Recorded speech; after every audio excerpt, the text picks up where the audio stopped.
ইরানে ২ সপ্তাহ ধরে চলা বিক্ষোভ সহিংসতায় প্রায় ২,০০০ মানুষ নিহত হয়েছে বলে দাবি করেছে ব্রিটিশ সংবাদ মাধ্যম রয়টার্স। এ নিয়ে আলোচনা করতে আমাদের সঙ্গে যোগ দিয়েছেন দৈনিক নয়া দিগন্তের নির্বাহী সম্পাদক মাসুমুর রহমান খলিলি। জনাব মাসুমুর রহমান খলিলি, আপনাকে স্বাগত জানাচ্ছি ইন্ডিপেন্ডেন্ট টেলিভিশনে। যেটি জানতে চাই আপনার কাছে যে এই ইরানের এই যে চলমান বিক্ষোভ, এই বিক্ষোভ সহিংসতায় ২,০০০-এর বেশি মানুষ নিহত হয়েছে। আপনার কি মনে হয় ইরান পরিস্থিতি আসলে কোন দিকে যাচ্ছে? হতাহতের বিষয়ে কি বলবেন? ইরানের পরিস্থিতিটা বিশেষ করে গত ১-২ দিনে একদিকে ইতিবাচক ছিল, হচ্ছে রাস্তাঘাটে যে ইরান সরকারের বিরুদ্ধে বিক্ষোভকারী ছিল এই সংখ্যাটা বেশ খানিকটা কমে আসছিল। অন্যদিকে সরকারের পক্ষের বিক্ষোভের উপস্থিতিটা অনেক বেশি বেড়ে গিয়েছিল। কিন্তু আজকে এবং গতকালকে নতুন একটা ডেভেলপমেন্ট দেখা যাচ্ছে, সেটা হচ্ছে কি আমেরিকার প্রেসিডেন্ট ট্রাম্প ইরানের ব্যাপারে কি পদক্ষেপ নেবেন সেটা একটা গুরুত্বপূর্ণ ইস্যু। এর মধ্যে উনি ঘোষণা করেছেন যে যারা ইরানের সাথে ব্যবসা বাণিজ্য করবে তাদের উপর 25% শুল্ক আরোপ করা হবে।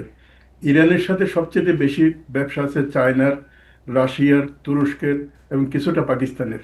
এখন তাদের উপর যদি 25% শুল্ক আরোপ করা হয় অতিরিক্ত, স্বাভাবিকভাবেই ইরানের সাথে তাদের সম্পর্ক একটা প্রশ্নের মধ্যে আসবে।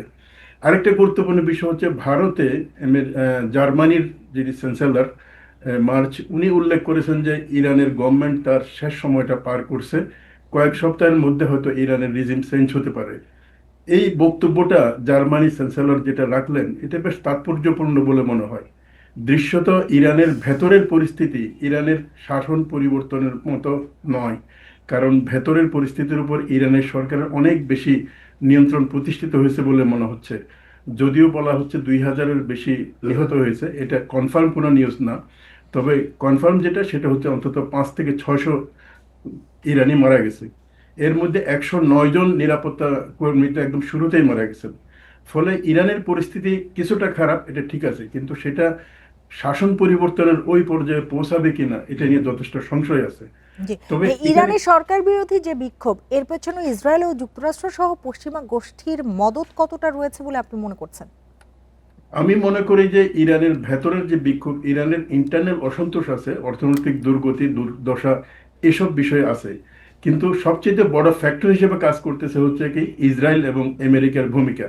যুক্তরাষ্ট্র এবং ইসরায়েল এর মধ্যে ইরানের শাসন পরিবর্তনের প্রকাশ্য লক্ষ্যের কথা ঘোষণা করেছে, এবং এমন কথাও বলা হচ্ছে ইরানে সামরিক পদক্ষেপ নেওয়ার বিষয়টাও তারা কিন্তু চিন্তা ভাবনা করছে। তার মানে ইরানি শাসকরা যদি যুক্তরাষ্ট্রের ইচ্ছার কাছে আত্মসমর্পণ না করে তাহলে সামরিক পদক্ষেপ নিতে পারে, যেখানে মিসাইল হামলা হতে পারে, বিমান হামলা হতে পারে, এই ধরনের ইঙ্গিতগুলো দেওয়া হচ্ছে। ফলে ইরানের ভেতরের যে অশান্তি, অসন্তোষ, রাস্তায় বিক্ষোভ, এর পেছনে যুক্তরাষ্ট্র এবং ইসরায়েলের সরাসরি যে হাত আছে এটা তো গোপন কিছু না। যেমন সংবাদে বলা হচ্ছিল যে জাতিসংঘের মানবাধিকার বিষয়ক কর্মকর্তা উনি আশঙ্কা প্রকাশ করেছেন ইরানে ব্যাপকভাবে মৃত্যুদণ্ড দেওয়া হতে পারে। কিন্তু ইরানের অথরিটি যেটা বলছেন সেটা হচ্ছে কি যারা ইসরায়েলের গুপ্তচর হিসেবে ইরানে নাশকতা তৈরি করতেছে, যারা সরকারি সম্পদের উপর হামলা করছে, যারা ১০৯ জন নিরাপত্তা কর্মীকে হত্যা করেছে, তাদের বিরুদ্ধে ইসরায়েলের এবং ইরানের শত্রুদের দূষণ হিসাবে অথবা এজেন্ট হিসাবে তাদের শাস্তি দেওয়া হচ্ছে। ফলে এখানে একদম নিরপেক্ষভাবে বিষয়টা বোঝা খুব মুশকিল। তবে আমার ধারণা হচ্ছে ইরান এখন তাদের সব ধরনের প্রস্তুতি নিয়েছে। এখানে হয়তো আভ্যন্তরীণ গোলযোগ হতে পারে অথবা বৈদেশিক আক্রমণ হতে পারে, বিমান আক্রমণ অথবা। ইরানের সরকার পতন হলে কার লাভ? এরই মধ্যে আমরা দেখেছি যে যুক্তরাষ্ট্র হামলার হুঁশিয়ারি দিচ্ছে, কি বলবেন? ইরানে যদি সরকারের পতন ঘটে তাহলে এটার প্রভাব কিন্তু শুধুমাত্র ইরানে পড়বে না, এটা পুরো মধ্যপ্রাচ্যে পড়বে। যেমন ইরানের ইমিডিয়েট দুই প্রতিবেশী হচ্ছে তুরস্ক এবং পাকিস্তান। তারা শুরু থেকেই ইরানের শাসন পরিবর্তনের বিরোধিতা করছিল। যদিও আমরা জানি তুরস্কের সরকারের নীতির সাথে সিরিয়া সহ আরো বিভিন্ন ইস্যুতে ইরানের যথেষ্ট মতভেদ আছে, কিন্তু তারা কোনো ক্রমেই ভেনিজুয়েলার মতো কোনো একটা জবরদস্তিমূলকভাবে শাসন পরিবর্তন এটা মধ্যপ্রাচ্যের স্থিতির জন্য অনুকূল মনে করে না। আর ইরান আমরা জানি বিশ্বে অন্যতম তেল রপ্তানিকারক এবং গ্যাস সরবরাহকারী একটা রাষ্ট্র। যদি ইরানের উপর জবরদস্তি কোনো যুদ্ধ চাপিয়ে দেওয়া হয় এবং যদি অস্থিরতা তৈরি হয় তাহলে সেটা শুধু মধ্যপ্রাচ্য না, পুরো পৃথিবীর উপর বড় ধরনের অর্থনৈতিক প্রভাব ফেলবে। আমি বলবো অর্থনৈতিক বিপর্যয় হতে পারে। তেলের দাম এখন যে পর্যায়ে আছে এটা তার দ্বিগুণের চাইতেও বেশি হতে পারে। এমনকি চলমান যে বিশ্ব ব্যবস্থা আছে এর উপর এটার প্রভাব পড়তে পারে। হ্যাঁ, না আপনি বলছিলেন যে ইরানে সরকার পতন, আপনার কি মনে হয় যে সেই সরকার পতন আসন্ন কিনা, আর সেক্ষেত্রে বিশ্ব রাজনীতিতে কি ধরনের প্রভাব পড়বে? আপনি অর্থনৈতিক প্রভাবের কথা বলছিলেন।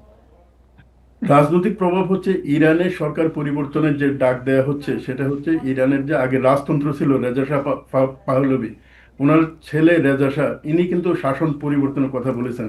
আর আমরা রেজা শাহের শাসন জানি, এটা ছিল হচ্ছে পশ্চিমাদের অনেকটা পুতুল টাইপের। ইরানের যে অর্থনৈতিক ইস্যুগুলো আছে, তেল গ্যাস আছে, এগুলোর উপরে পশ্চিমের একটা নিয়ন্ত্রণ প্রতিষ্ঠিত হবে, যেটা আমরা ভেনিজুয়েলায় দেখছি হচ্ছে যুক্তরাষ্ট্রের নিয়ন্ত্রণ। আর এই ক্ষেত্রে পশ্চিমাদের বিপক্ষের যে শক্তিটা চীন এবং রাশিয়া, আরো একটু বড়ভাবে বললে বলা যায় ব্রিক্স, এই শক্তিটা হয়তো দুর্বল হয়ে যাবে। তবে একটা কেওটিক অবস্থা তৈরি হওয়ার সম্ভাবনা আছে। এটা একদম সহজভাবে ভেনিজুয়েলার মতো যেভাবে শাসককে উঠাই নিয়ে যাওয়া হলো মাত্র 34 জন নিরাপত্তা কর্মীকে হত্যার বিপরীতে, ইরানের বিষয়টা কিন্তু সেরকম হবে না। জি, প্রথম বুঝতে হচ্ছে পেরেছি। ইরানের জনাব মাসুমুর রহমান খলিলি, আপনাকে অনেক ধন্যবাদ আমাদের সাথে যোগ দেওয়ার জন্য, আমাদের সময় দেওয়ার জন্য।